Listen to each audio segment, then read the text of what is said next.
La transition écologique est-elle suffisamment juste pour tous nos concitoyens? Le débat sera posé lors d'un colloque qui se tiendra à Paris le 27 février.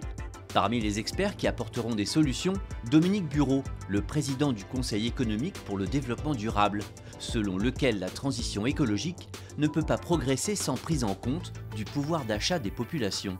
Le fait qu'elle soit perçue comme injuste est un obstacle majeur à faire des politiques de transition écologique qui soient ambitieuses et à la hauteur des enjeux. On a tous en tête le mouvement des Gilets jaunes et qui révélait le fait qu'on avait sous-estimé les enjeux sur le pouvoir d'achat des classes modestes, mais aussi de classes moyennes, et qu'on ne pourrait faire des politiques de transition énergétique que si on attachait de l'attention aux questions de pouvoir d'achat.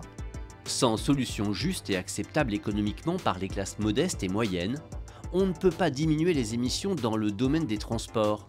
Faire des métropoles des zones à faible émission, les fameuses ZFE, c'est encore très compliqué.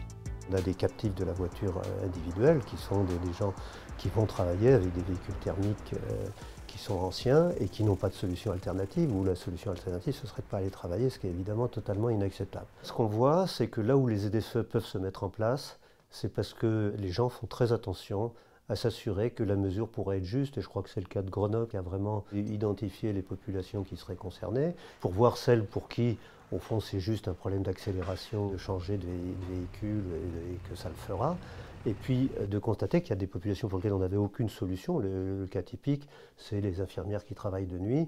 Dans ce cas-là, finalement, c'est pas forcément très grave de leur permettre d'avoir des dérogations pour pouvoir aller travailler la nuit. Évidemment, la conséquence de ça, c'est pas qu'il faut imposer une seule solution à tout le monde. Quand on est en deuxième couronne, il y a toute une gamme de solutions. Il n'y en a aucune qui est parfaite, et il y en a une qui est passée au véhicule électrique, c'est pas sans coût. Il y en a une autre, c'est d'aller sur les services express régionaux et le développement du ferroviaire. Mais clairement, ça suppose une massification des flux, donc tout le territoire ne soit pas desservi. Après, il y a le covoiturage, il y a les cars express, il y a le vélo, etc. Mais il est absolument essentiel qu'il y ait des solutions qui soient crédibles et que les gens les ressentent comme crédibles. Si on veut que le covoiturage ça démarre, il faut qu'il y ait des gares et des plateformes multimodales qui soient intéressantes, des plateformes d'échange. Mais pour que ces aménagements se fassent, les investisseurs publics et privés ont besoin de visibilité.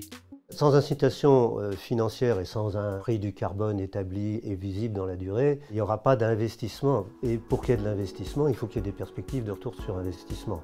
Ces perspectives de retour sur investissement, c'est le fait que économiser du carbone, ça paye.